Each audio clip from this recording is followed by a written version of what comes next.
Most students miss out on capital markets recruitment not because they weren't smart or hardworking enough, but because they started too late. And by the time they'd figured out the game, the recruitment cycle had passed and their window had closed. Hey guys, I'm Matthew Farquhar and I run FR Consulting. After landing my elite boutique investment banking offer from a Canadian non-target, I've helped hundreds of students land investment banking offers too. And this video is from a live workshop I ran for university students trying to figure out what they wanted to do. So here's what I'm going to cover today. 1, every single major capital markets role and how competitive each of them actually is. 2, why the most competitive role isn't actually investment banking. 3, when to start preparing for each of these roles and their application and interview timelines. And 4, how to break in before your window closes. Plus, at the end, I actually answer questions live from the audience, many of which you're probably thinking about too. Enjoy. The description for the invite should have conveyed, I think, what the broad strokes were about this presentation, the session today. It should probably take around 35 minutes. And then after that, we can go with the Q&A. But yeah, Matthew, do you have anything to say before we off? No, thank you for coming in, and yeah, I hope this is a great event. Awesome, cool. So thank you all for coming. I do appreciate it, taking time out of your day, and because of that, I'd be happy to send you guys some stuff if you want. So just let me know, just email me right after this if this stuff does interest you. But we're in the presentation. So I'm Matthew. I'm born in Singapore. Go to UBC, not doing school this term, hopefully not anymore. So I was in the military before university, and this is sort of what I did during it, was super focused on finance throughout the 3 years that I was within it. And then recently, went into entrepreneurship, helping students such as yourselves break into the capital markets. These are just some of the places that the students have gone, but I won't waste too much time selling myself.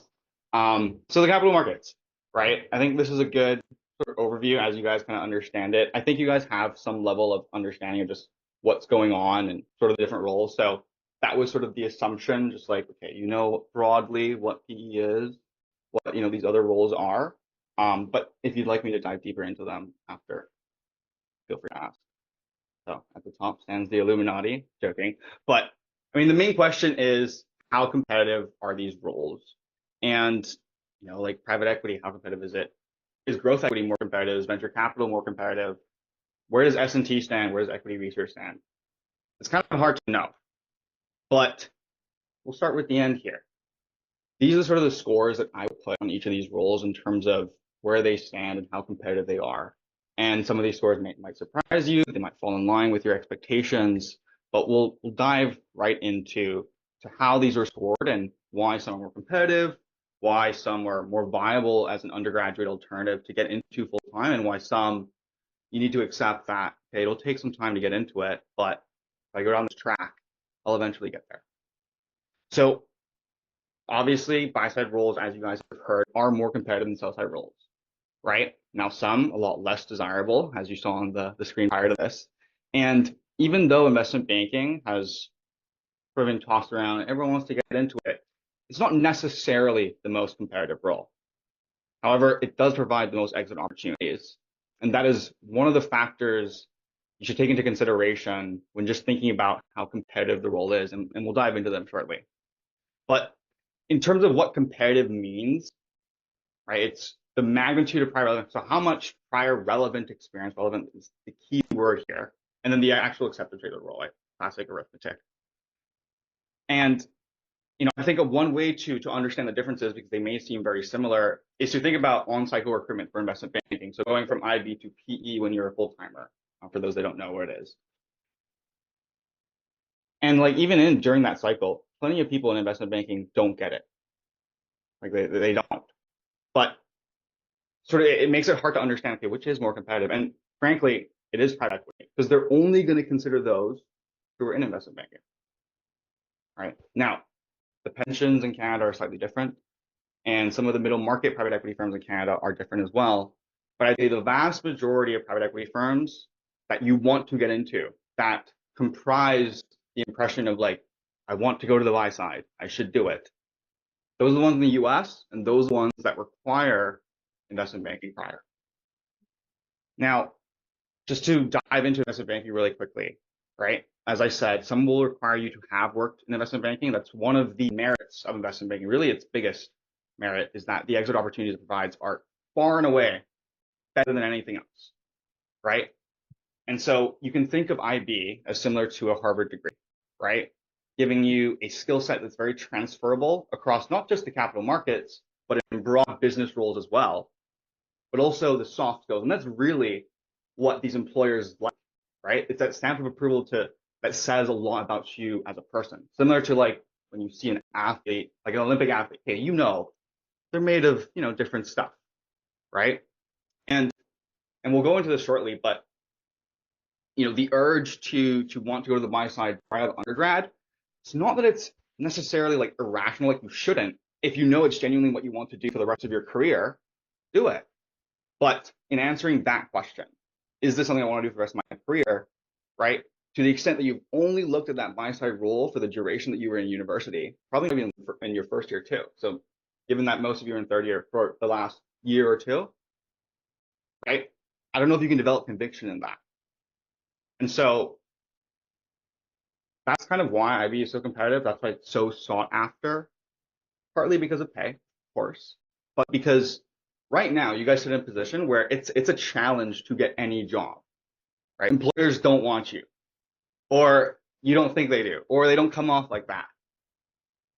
But when you do IB, it becomes completely different.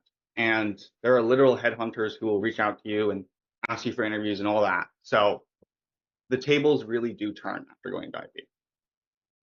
So this is sort of the matrix to understand how competitive roles are. IB is on the right, 3, we know it. And kind of, yeah, the rest of the roles don't provide that much sort of latitude in terms of where you could exit to beyond what would be immediately obvious, right? So like a hedge fund, you're investing in companies, you're doing fundamental analysis. To some extent, private equity is that too, right? And so you could transfer between those two roles. Sales and trading, sales desk, the trading desk.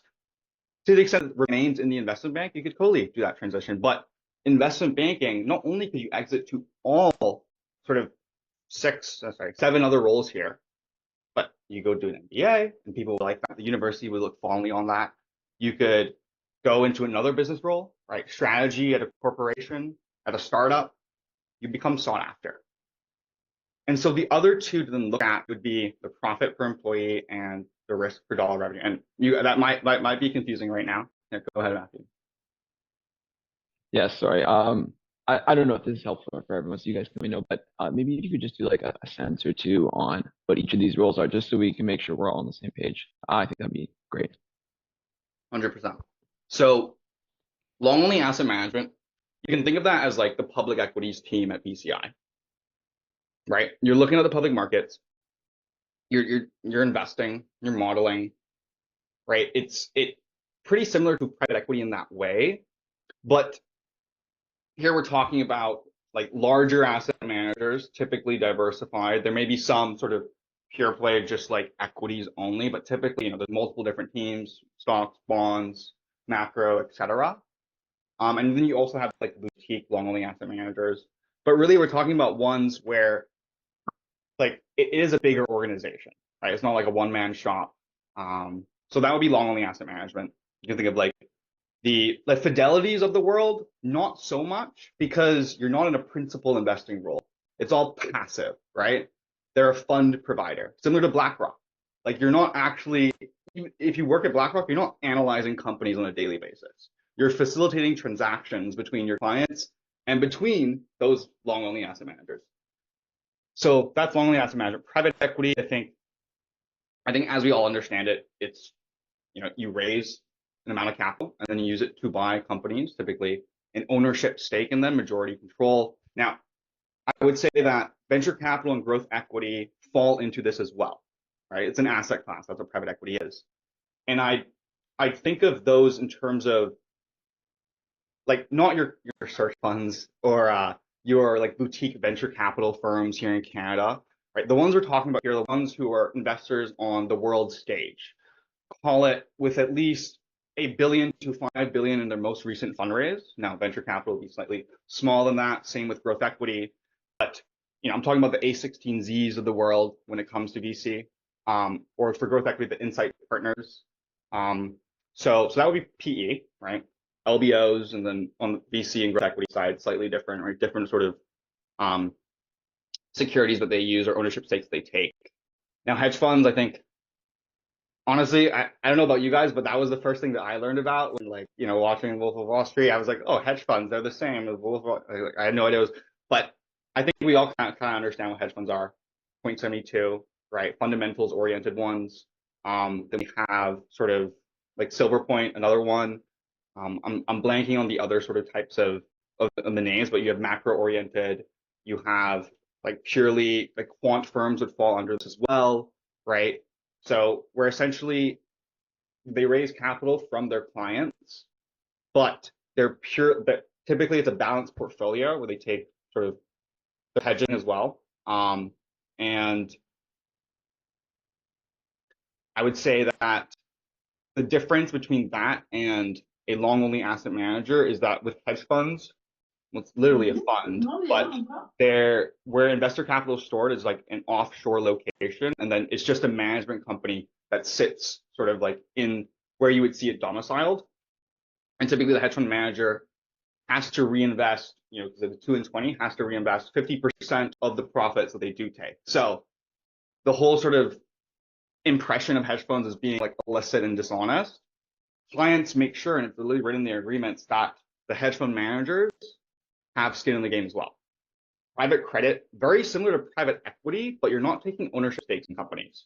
You're investing higher in the capital structure in debt, secured debt, unsecured debt, depending on the risk appetite of that private credit firm. Think of the VC Partners is one, SAF Group in Canada is another good one. And a lot of the pensions in Canada, as well as the larger diversified asset managers on the world stage, have private credit teams too.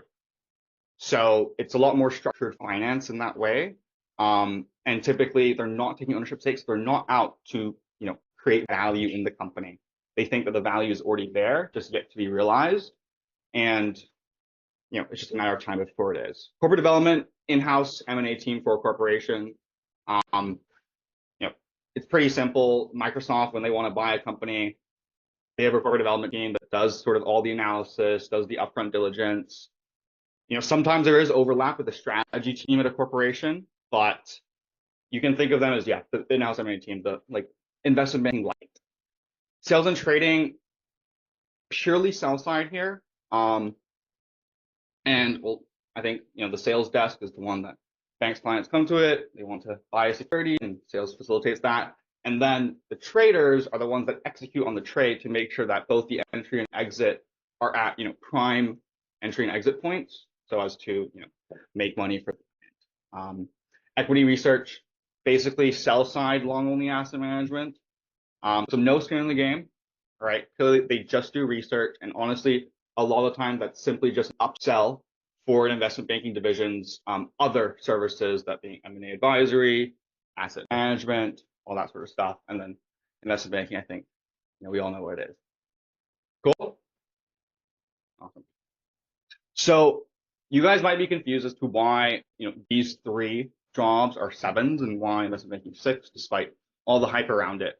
And we'll get into that now, right? Like, despite them paying the same as IB or more, having slightly better work-life balance, I'd say at a hedge fund, it's probably the best in private credit, private equity, because you're on live deals. It can get as bad as investment banking, but because you're not doing the same volume of deals as in investment banking, a little bit better.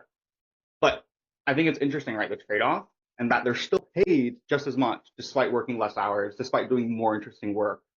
And I think before we go into that, it's important to understand, like, just leverage in the world, just philosophically, same as debt, but it is required for any business to grow. It's what a business bases its growth on. And Archimedes, give me a lever long enough and I'll move the world. So basically just same input, more output. Now the 4 types would be code. I think you guys can all understand that. Capital. You can think of private equity, hedge funds, and all that stuff, right? Hedge fund manager, the incremental effort expended to manage a $50 million portfolio versus a $1 billion one. Yes, perhaps a couple more employees, some more legal work, administrative work, but at the end of the day, he's not going from an 8-hour day to a 17-hour day. Same input, more output. He earns more management fees, he earns more carry on the profits. Collaboration, literally just delegating, hiring employees, right? The CEO has to hire people. That's how the business goes. You can think of an organization as just a bunch of people working together towards a common goal. And then content, I think, books, YouTube videos, all that sort of stuff. But the ones that are most relevant to us and that explain that delta between the competitiveness of investment banking and those three buy-side positions would be that those buy-side positions, their main type of leverage is capital, right? As I said, raising more capital to manage that, to invest it, doesn't require that much extra effort. And so when they have that much money, they're going to look for the best people and they're going to pay for the best people and they're willing to pay it. And so because they have that much money, right, they want the creme de la creme of people. That kind of explains why they take an IB, right? They also require a very specific skill set, one that they don't really have time to develop, right? It's such a small team managing this amount of money. Why would I want to train someone, an undergraduate, versus I can just buy an investment banking analyst?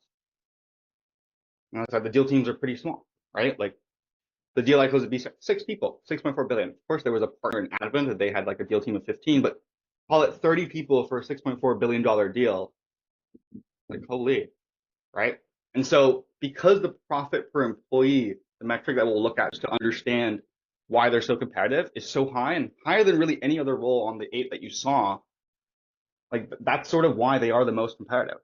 And so if you can think about how do we find these employees, look at the second most competitive, investment banking. It always comes back to investment banking. But just sort of simply put, this is why they don't really have analyst programs take from undergrad, because they don't really need it. They don't need that many people, and they need a very specific skill set, one that investment banking gives. Right? Consulting, they take from consulting as well. But typically they're looking for the management consultants in the private equity practice at that management consultancy. So again, it comes back to the specific skill set. Now in Canada, there aren't too many of really any of them. Private equity, you have the pensions, and probably like Torquest Partners out of Toronto would hire undergrads as well, but there really just aren't that many. And they're highly irregular. That applies to hedge funds, that applies to private credit firms, right? And this is completely different from investment banking, where every year you can be sure that they're going to take undergrads, right? They're always looking for more people. And as we said, or as you guys saw, collaboration is the main type of leverage in investment banking. And you can think of, if you go to like back to first principles, it's not necessarily more people, it's just more hours worked. And so because the work in IB is such that it's too hard for like to automate it with code, the other type of leverage, but it's still not easy. It's too hard to, like, you require people with some level of knowledge, but it's not easy enough to be automated. That's why collaboration is the main type of leverage. And that's why you work so many hours in investment banking, because that's what you're offering, your time, not really your investment skills or how you think about things. That's all left to the managing director. So coming back to this, I think this sort of makes a little more sense in terms of how it affects the competitive sort of roles. But you guys might be thinking, okay, where does long-only asset management fall into this? Because they're also raising capital and investing it. So, like, I think you guys kind of all know, you guys are all in the AIMC, it's risk and return, right? These long asset managers just taking less risk. Hedge funds really can fall anywhere on that curve, but you have private credit and private equity there as well. And so lower risk, lower return, less capital at stake means less profits, and it's harder to justify buying those expensive employees. So that's why they're less competitive. They're going to pay you less. So like, just as a money-hungry university student, I'd rather work in investment banking than long-only asset management if I'm willing to give up control over my life. But it's also just that, like, they're not earning that much anyways. So coming back to this then, look at profit per volume, risk per reward, or risk per dollar revenue. The buy-side shops, except for corporate development, kind of all makes sense now. And I know we haven't touched on sales and trading, corporate development, and equity research, but we'll do that now. Just to think about investment banking, like I said, they're not risking anything, right? Like an MD has no skin in the game. If a deal falls through, they don't lose money. They just get back to the job, right? There's no consequences for a deal going bad. So that's why there's no risk per dollar revenue. So these three roles in sales and trading, I would say there is a distinct difference between the two, just in terms of where they fall in terms of competitiveness. And trading itself is quite a broad term. We'll get into that in a second. But I think if we look at sales and trading, it's like I did a LinkedIn search. Like they're not exiting to the great places. Typically, they just stay in S&T, or they go to like a middle office role, a hedge fund, or they go to a hedge fund if they're on the trading side of things. But that would be why trading is more sought after than sales, because there is more latitude that it provides in terms of where you can exit to. Now, sales, you can just think of it as like, okay, I have a sales job, but I'm just selling a different product, right? Like that really is all it is at the end of the day. So I would say in an investment bank, it's the most similar to what a normal 9-to-5 job would be. Now, I think the other stuff makes a lot of sense as well. Sales, you're not risking anything. Trading, you're taking on some level of balance sheet risk, right? And yeah, main type of leverage is collaboration, right? They're not really raising capital, right? Because then if they did, then there would be risk. So, and it's like you can think of it as a specific skill set, but not something that is transferable that another role would want. You as a salesman being able to describe, like what this security is, like the value of it really only exists in the capacity of a salesperson. So that's sales and trading. Now, equity research. I think the one thing that probably sums up the value in equity research is that hedge funds prefer investment bankers over equity researchers. I did a LinkedIn search to see like at fundamentals oriented hedge funds, which would be the most transferable from an equity research standpoint, more investment bankers. Now, there might be some sort of other bias in there, but I think that one shows how sought after IB is as that stamp of approval, but two, equity research isn't really anything special. So no one really wants equity research, like, oh, you got to take them. Like, no. And they don't directly generate revenue for the bank. Yes, if you guys have been on Cap IQ or some other equity research like sell side providers, you might have seen that the reports have like you can pay like $100, $1,000 to get them. But besides that, like I said, they're an upsell on other investment banking division services, right? So if they come to the investment bank to do an IPO, they're like, well, hey, we can actually also have an analyst cover your stock, get publicity, maybe increase the liquidity, maybe bid it up, right? So that's what I mean by that. And again, no sort of capital raising. So main type of leverage is collaboration. And to the extent that collaboration is just hours work, they're working less hours, they're paid less. And to that end, they also get less reps in and build that skill set at a slower pace than investment bankers would. And in terms of what they're risking, it's just like if the analyst says it's a buy and you buy it and then 2 days later it drops, you're probably not going to listen to the analyst again. Okay, so we have corporate development. So similar to IB, like I said before, it's IB light. But yeah, if IB is Harvard, we're not SFU. So it really is an opportunity to exit to rather than something that people go into to then exit from. And in that way, again, the skill set is just developed at a slower pace, similar to equity research. Also not a primary revenue generator for a corporation. You have some that basically where M&A is their lifeblood, like a Constellation Software, like a Descartes Group. But besides that, they're not really the main thing that the corporation wants to invest in. Because instead of building an in-house team, why don't we just hire an investment banker, right? It's only when they get big enough do they have a corporate development team. That's why you don't see startups with corporate development teams. But they are still doing important work, right? And so that's why you're paid more than a classic, I don't know, finance and accounting department kind of person or another business analyst, something like that. So I think this helps understand why some of these roles are, but I'm happy to answer questions at the end. But now that we covered that, I think the important thing to ask was like, well, how do you break into them? And I think you guys all have a general understanding of how to do it.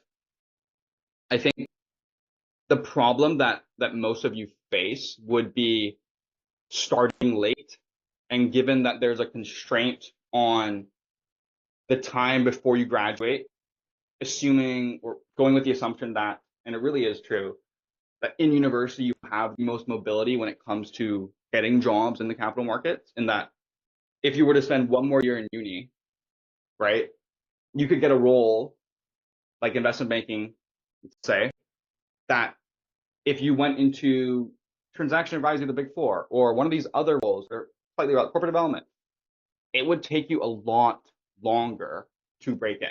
If you think about it, if you go to a full-time job and then you leave within 6 months, that just looks bad from like a professional standpoint. So you'd have to stay there for at least a year. And then the fact that you can't predict full-time recruitment cycles. You have no idea when a posting will come up, right? So you have no idea when to prepare. So you could just be in your job preparing the whole time for a cycle that actually never comes to fruition. And they're not even going to be posted about. So you have to be in all of these employees' networks to be that first call when an opening pops up. And how are you going to know who they are? You're not. So like you have to network with everyone, essentially. And that's sort of why I think extending your degree is always worth it. Whether or not you get that job that you ultimately wanted, you will still move up in, call it the career, like the high finance hierarchy, let's say it, faster than you would have otherwise moved up if you were full-time.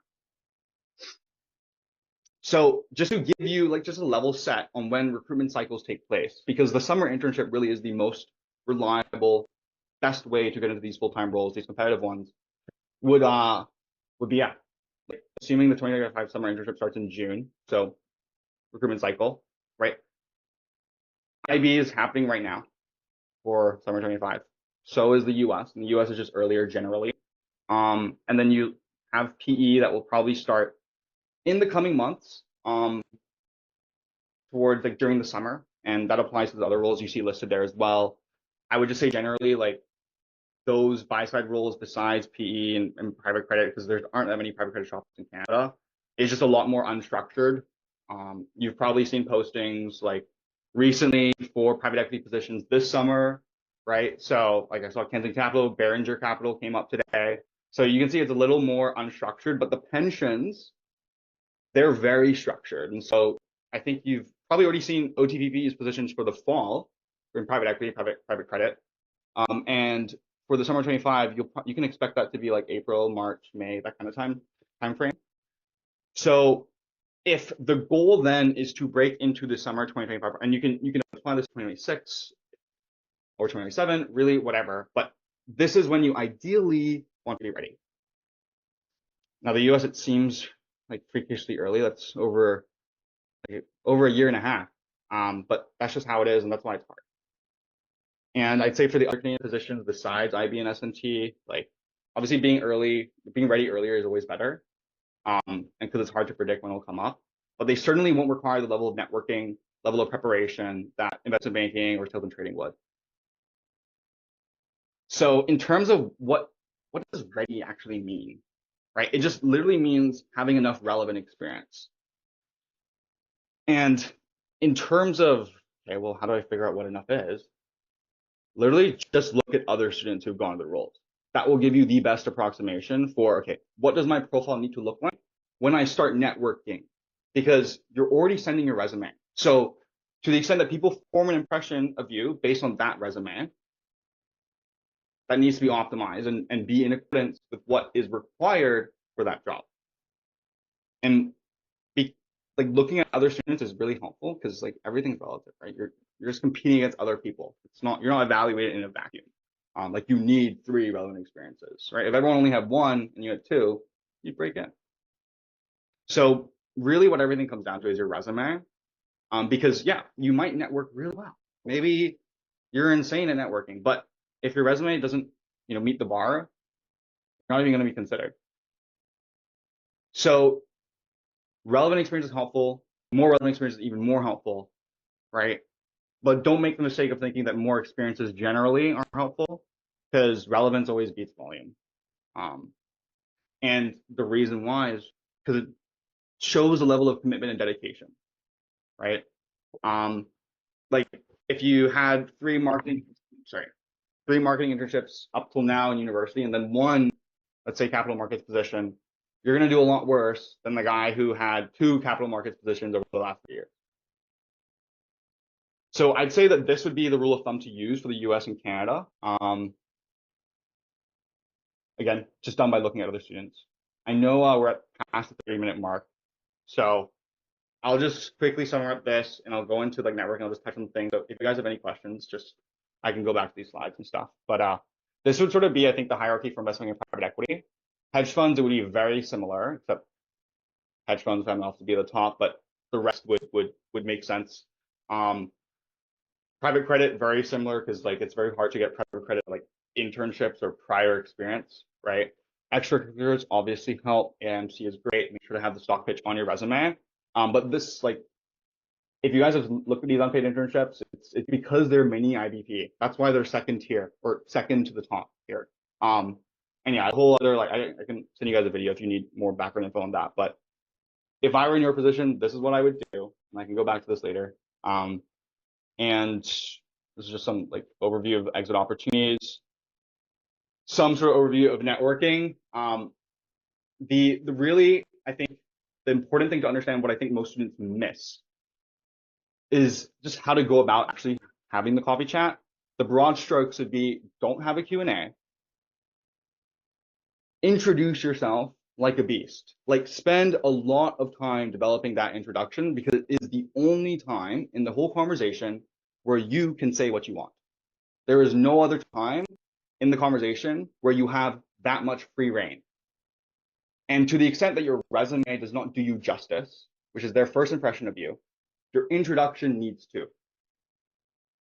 So if you don't have something that you're proud of, if you have something that you're proud of that's not on your resume, talk about it, right? That's why I always say, talk about a challenge that you overcame during your childhood or to get to university, something like that. But that's also why I have a 20-page guide on introducing yourself, because it is that important. Like, every single person who decides whether you get an offer, whether you get an interview, whether you move forward with anything, they're a stranger. So your first impression is so key. Email or LinkedIn, maybe you guys already know this, but these would be the main things, and I can go into any of them if you want, but I'll stop there. To just, yeah, happy to answer any questions. Yeah, awesome. Thank you so much, Matthew. So I'm thinking we can just do questions, and then if there's still time left, maybe we can, like, if someone has a specific slide they want to cover more deeply, they can do that.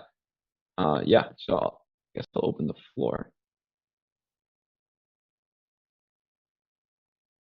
I can start it off if you guys want. I was wondering, Matthew, what you think about like grad school, like, you know, students who graduate with like an MBA or like an MPhil or something like that, like if those opportunities are better or if they're still competing with undergrads, if it's kind of redundant doing that.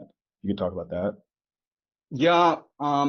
So if you were to look on LinkedIn, like, you don't see too many people doing a master's and then going into, call it investment banking, or any of those roles.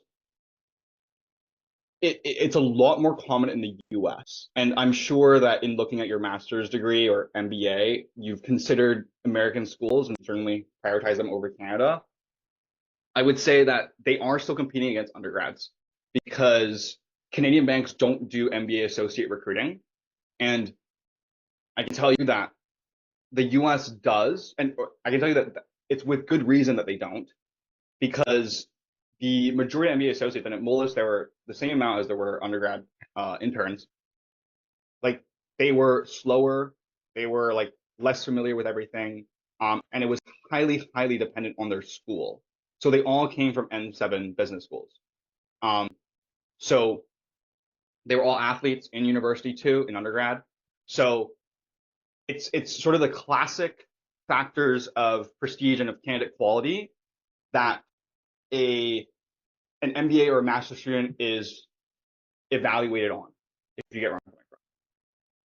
So in terms of whether I would do it, whether I'm not, I would say that extending your undergraduate degree is always better, because you suffer from no loss in credibility from extending your undergraduate degree, as long as like they see that those extra years were used for something additive, which I'm sure they would be in your case.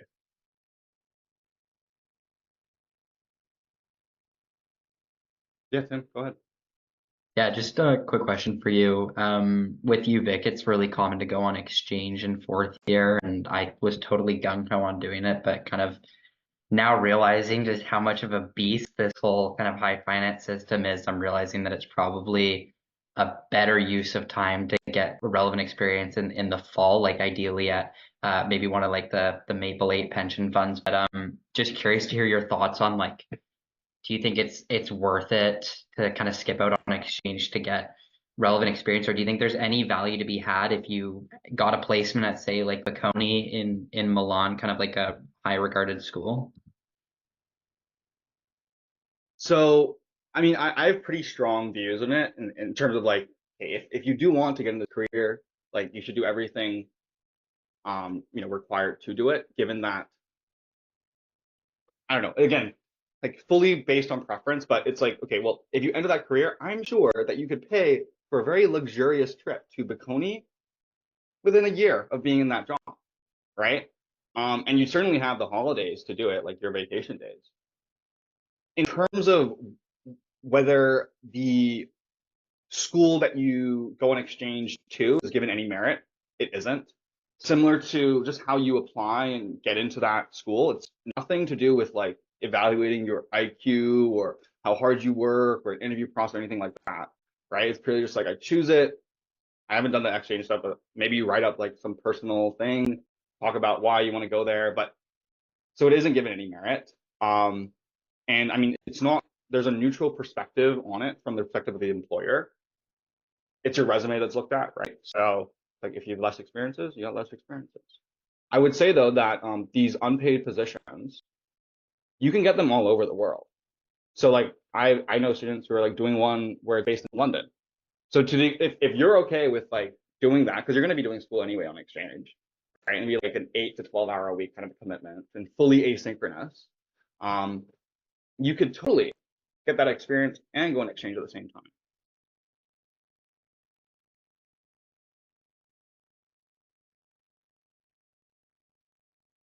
I have a follow-up question if nobody else has any. I've been looking at kind of energy positions in Calgary, but kind of not sure if that's kind of like an end goal. I mean, it's hard to know. I feel like energy is pretty niche, and if that's not kind of your like what you love, you might not want to kind of spend your whole career there. Mm-hmm. Do you know, like with the students you've worked with or what you've seen people you've spoken to, like if you had on your resume that you did, I don't know, IB at CIBC in Calgary, and then you went to apply to shop in Toronto or New York or LA, like are they gonna look at that and see that as like valuable experience, or are they gonna say, oh, like it's great that this kid's done IB, but it's super niche?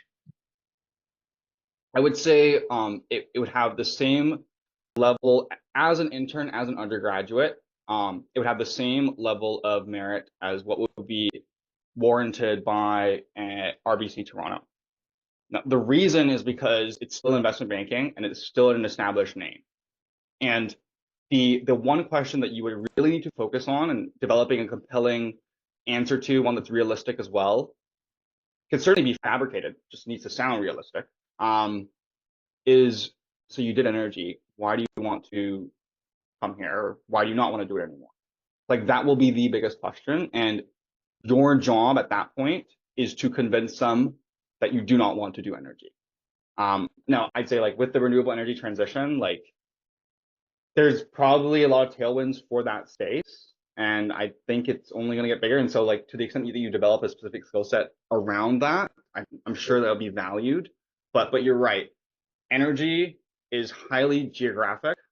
And so if you were to do 2 years in investment banking and then try to get the same spot that another maybe IB generalist to your analyst would try to get, they'd get simply because it's like those 2 years were not 2 years of the experience that they wanted, more like 6 months.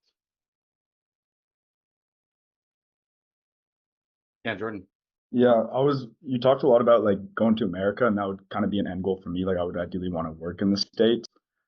Like from my understanding, like a lot of, firms in America wouldn't even hire out of Canada unless it's like Queens or Ivy kind of thing, and you're like one of the best students. Like I didn't even bother applying to schools in the States. Like, if I, or it's not schools, to systems in the state. Like my understanding was if I really want that to happen, I either have to work for a multinational starting in Canada and then transfer to the States, or go to an American school and then like do internships there while I'm in like grad school or something. Is that true, or do they actually like hire Canadian students? Because I'm not like, a citizen. I don't have work permits to work in the States at the moment. I don't know if you could talk about that. Yeah, no, I think that's a great question. And I think the impression that they'd only take students from Smith, Queens, or Ivy Western is certainly justified. That's the vast majority of Canadian students who do get to the States. But if you were to look, you do see Laurier students going, you do see Waterloo students going, you see UBC students, you see McGill students. And the people that do go, if you just look at their LinkedIn, it's very clear why. And going back to like how your resume is evaluated. So, okay, before I talk about that, I think it's important to understand that from the American employer's perspective, they just want the best Canadians. So they're going to take Canadians, but they need to be confident that they are better than the US employees or potential employees, and that they're better than the vast majority of Canadians. And there are only a select number of firms that sponsor, and I'd say that that's office specific. So Morgan Stanley New York wouldn't sponsor, but Morgan Stanley San Francisco does. So just if you're ever going to go into the process and try and figure out which firms do sponsor and don't, make sure that you check the offices. But if you, Jordan, were to be visibly and conspicuously, and just by looking at your LinkedIn, better than not just all UVic students, but all SFU and the vast majority of UBC students, they would take a shot on you, or they would take a chance on you, no doubt. It really comes down to your resume, how many relevant experiences you have. And so maybe to put it in perspective, like if you were to do an RBC investment banking internship and a BCI private equity internship, you will get interviews in the States.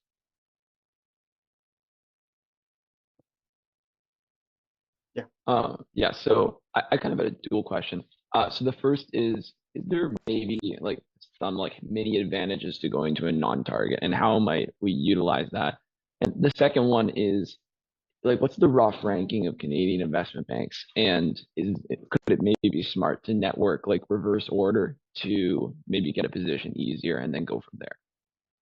Yeah, no, I think the first question is an interesting one.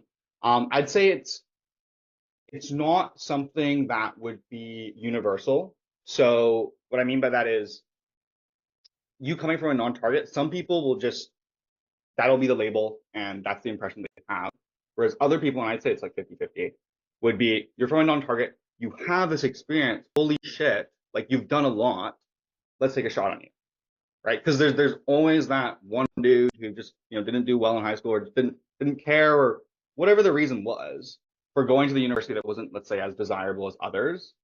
And if you can convey that you're the cream of the crop, you turned over a new leaf, let's say, but that you're significantly better in terms of experience than other candidates from better schools because you just grinded and stacked up the opportunities one after the other, I think 100% they're going to be like, let's give this guy a chance, more than they would, let's say, someone coming from a typically good university. On the second, in terms of the ranking of Canadian investment banks, I think it's important to like frame it in terms of like, okay, well, are you talking about the perspective from a US employer? Are you talking about from the perspective of like you transferring within Canada? Because I think those are two. Yeah, for sure. I guess it would be more like if we're here and we're trying to think like, how could I get an analyst position? Like within a year and a half, 2 years. Like the ranking of the difficulty for that. Oh, okay, difficulty. Okay. From the perspective of like I think so. Just from I'd say they're not going to, the standard to meet for each of the banks isn't different in getting the interview. Okay, maybe for national it's slightly lower, but I'd say for the other five it's basically the same. And the reason why I say it's lower is just because National Bank is consistently the last to go, and there's a reason for that. Sort of internally, they know that we just don't command that level of prestige that these other banks do. They're basically headquartered in Montreal. International presence is a lot smaller. So I'd say, and just like from the questions in terms of the interview that I've looked at, they are just easier generally. But the same student who gets a CIBC interview could very well get an RBC interview, no doubt. It'd just be a matter of how well do you network, and to some extent may depend on the number of alumni at that bank, at that office, because they obviously will favor those over others. But just sort of roughly, in terms of interview, how difficult it is, I'd say RBC BMO at the top. CIBC, like sometimes they ask pretty hard interview questions, sometimes they don't.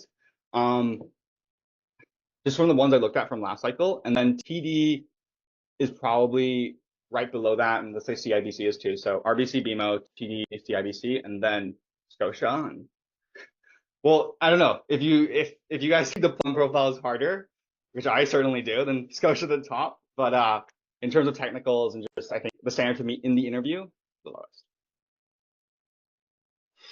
Awesome. Jack. Hi, my question is just like I don't have a job for the summer, but how should we pretty much like network and get people? Should we just message them on LinkedIn? Oh, do you want to talk, whatever?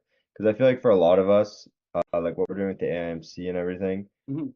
pretty good experience, especially like if we complete the presentation. Mhm. It's just kind of getting our foot in the door to explain it and show what it is and like pretty much have an opportunity to show ourselves, especially being not from like Ivy or something, That's because I don't think most is about like okay. and So I think first, definitely have on your resume that pitch. Even if it's done or not, like you've probably done a level of research, you can talk about it and have already formed maybe one thesis or maybe all of them. But as long as you can basically pitch the stock, yeah, have it on your resume. So don't have it be like broad strokes, like attended weekly meetings, like weekly meetings and blah blah blah, or like looked at companies and stuff like be really sort of like conducted due diligence on whatever the company is, ticker, everything. Talk about competitive landscape, all that stuff, unit economics, right? So make sure it's there so that it's something that they can like actually double click on. Make sure that if you don't have like capital markets internships, that that extracurricular experience is all the way at the top. And so a hack around that is just like make your first subheader instead of professional or work experience, just work and extracurricular experience, move it to the top. And people also like intuitively understand if you have your experiences ordered by relevance instead of by chronology, like they can see that. So feel free to do it by relevance as well. That was certainly what I did, I think, for most of my second year until I landed my second year internship. And then I ordered it by chronology. Now, if you're talking about summer 2024 internships, the best thing that you can do is so I think the question was, should I reach over LinkedIn? So do try and reach out over email, because the same incremental effort that you're going to go through to do that is what everyone else has to go through and what most students do not want to go through and therefore resort to LinkedIn. So you already stand out in that way. And then other sources of around the world, they check email more frequently. You can be certain that they do check it every day. They can look at your resume without accepting your connection note to the extent that you don't have in-mails. And even then they have to download it and then click on it as opposed to, they can just view it. You can also give more context to who you are, right, in that email. Again, to the extent you don't have in-mail, then you could in connection note. And if you're doing a lot of networking, email is just easier to scale. Now, of course, you have to do the upfront work of getting the email formats, scrolling through LinkedIn to find the names. But once you do that, it's pretty simple, right? And you can just send the same email to all of them. And like LinkedIn is just funky in terms of searching. Now, so go ahead. kind of like write like a somewhat like cover letter or like, hello, this is me, I'm interested in whatever, just like attach resume, cover letter, and then like our presentation. And if they open it, and then they might be like, oh, this looks like interesting. Like, yeah. Actually, I think I have a slide on that. Should be somewhere here. yeah. So this is one to reach out to like an unpaid internship, but it would be pretty much the same. Like my name is blah blah blah. I'm currently pursuing, and have like worked in X things, or I have been participating in like the AIMC, building a stock pitch on, right? So like name it, label it, essentially everything but the second and third line, which you just change with context of like, I've worked in these and I'm interested in. The other stuff is all basically the same. Would you be available? All that stuff. Offering availability, again, like it's always helpful, but go ahead. Sorry, I wasn't gonna speak, but Okay. a quick question, like to show like our work, if there's a way to like have a link like within our actual resume just to open up the project, would that be a good idea? I would say try and present it similar to something like this. So under AIMC, do like a select project experience or Yeah. yeah, and then just have you can do a bolded title as well just to call attention to it, and then the specific like research that you've done below it. Yeah, Okay. sorry, just quickly the button. I spoke to someone who said that was like the worst possible thing you could do was like put an Excel model in a networking email. So like I thought of doing that too. But like I guess if you think about it, if they're only scanning it for 20 seconds, you just come off as like kind of weird. That would be my guess. Yeah, Okay. yeah, it's like it's looked at like too forward, bro. Like you're trying too hard. Like let's talk I first. mean, And I then, yeah. mean like how someone who's like a software engineer would have like a link to like their work, like a personal portfolio, like in that like form. I think because the delta of what you see at a professional firm in terms of Yeah. equity research and what they have access to is so much bigger than it is in terms of like what a professional software engineer would produce and what an undergraduate would, right? That's why you have like, Mark Zuckerberg building an app at 18, because not that it's easier than like finance, but I think it's like going back to the leverage, it's code, right? And so if you can come up with a way of organizing, I'm not a coder, but like you can make something pretty sick. Whereas like as an undergrad, Yeah, it's pretty yeah, big. yeah, Okay. cool. Yeah, Alex, go ahead. I was just curious if you could elaborate a bit on like for like coffee chats, if it's good to have sort of a general strategy or approach them in sort of a systematic way where you know what like exactly what it is you want to ask and what to get out of them, or if you should just approach it more casually. That's a good question. So I think the problem is that you do want it to be casual, but you still want to prepare extensively. I would say that if you have the time, like right now, do upfront work to prepare your introduction, because that is where you set the scene for who you are. Because again, like that's your only chance to actually present yourself and describe the experience you want to describe. And so that's the lens that they're going to look at you through for the next 20 minutes. Right. And so if you introduce yourself as a second year that doesn't know what they're doing, you can't make that up. You know what I mean? Like it's very, very difficult to. So number one is optimize that introduction to be chock full of all the things that you want them to know about you. And the way that the analogy I like to use is, let's say you were wingmanning for your friend and you had 90 seconds to tell the girl or the guy about your friend, right? You would probably, well, one, put some effort into it, but two, talk about his past experiences to establish some level of a track record and some level of compulsion and like, okay, yeah, he is this way. You would talk about specific examples of him doing the thing, and you would probably lie a little bit and embellish, right? So do those things where you're crafting your own introduction from a professional standpoint, of course. So that's the intro. I would say that in terms of like the first 4 minutes of a coffee chat, typically like that, right? You shoot the shit for like 1 to 2 minutes. As soon as the conversation like starts dying down, jump in and grab it and thank them again for taking their time. And like, can I introduce myself? Just give you some background about me, hopefully learn more about you. They're like, yes. And then you introduce yourself. You give the 90-second scripted pitch, scripted. You should be looking at it on your screen. Like, do not try and wing it. Because you'll just stutter and like you'll take longer and you won't get all the things that you wanted to say. Certainly, like during the first 20 chats, if you have an introduction, read from the script. If you're really confident after that point, then you can start winging it. But the trade-off in terms of how robotic you sound versus the impression that it creates is worth it. Now, after that, they're going to then introduce themselves. Like it always happens. And they're always going to follow some chronology when they do that. This is me in university, and like I went to this, and like and now I'm here. Follow that chronology when you ask your questions, because it also lets you end up at the point that you want to end up, which is their job and how do I freaking get into it. If you were to start at the end and then jump back to university and then jump back to how did you recruit and then jump back to how is your current job, you look disorganized. The other person can't follow you.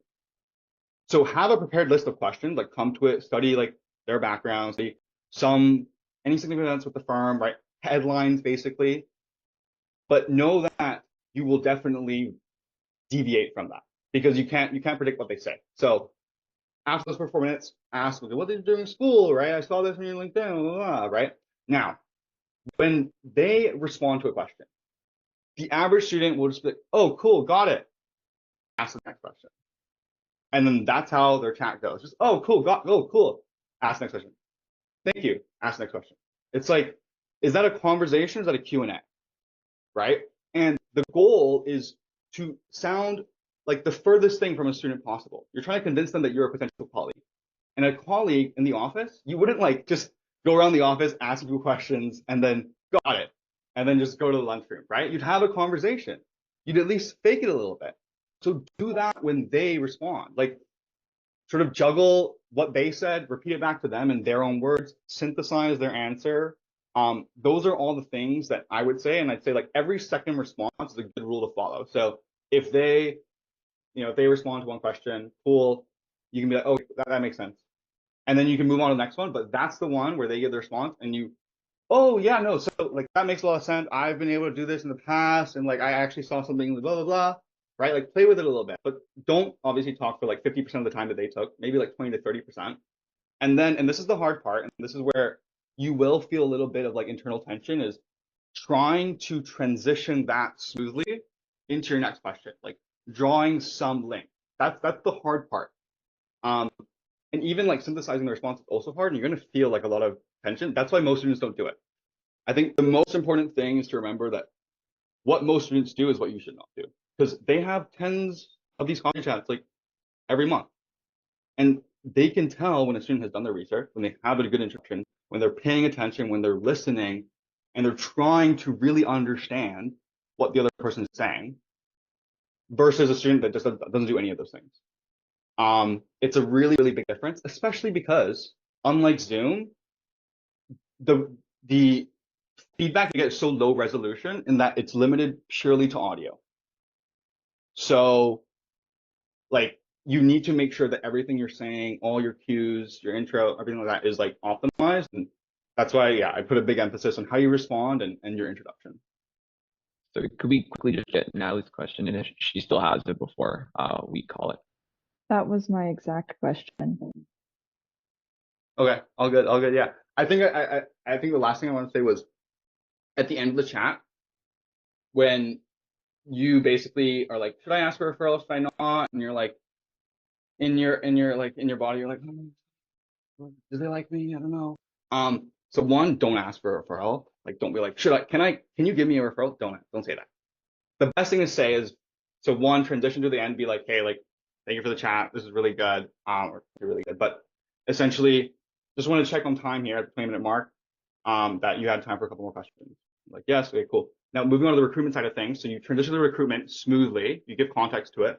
And then you can be like, hey, Joe, this whole conversation was super pleasant. Thank you for all the time. What you've said about firm X has, really like stuck with me. And that's certainly something I've been looking at. And I think this conversation really cemented my interest. Would you have any advice as to how to best position myself for an interview? You give them an opening to say something similar to a referral. The next question asked is always be like, hey, given my interest, would you have recommendations as to other people to reach out to? Gives them a chance to say, yeah, just like, I'll forward your email. They'll reach out to you soon, right? But you're being as obvious as possible. You're putting the obligation on them, but you're not asking for it. And so they can wiggle out of it instead of being like, no referral. So, yeah. Cool. All right. Well, I hope you guys found this helpful. I do really appreciate all of you for coming. And yeah, like on my LinkedIn, you guys can book like, free calls, like 15-minute ones. So if you do have any outstanding questions, like feel free to just go there. But yeah, no, I hope this is helpful, guys. Yeah, thank you so much, Matthew. I think this was pretty informative. Awesome. Thanks, Matthew. Thank you so much. That was amazing. Thank you. Thank you. Thank you. Thank you. Have a good Thursday.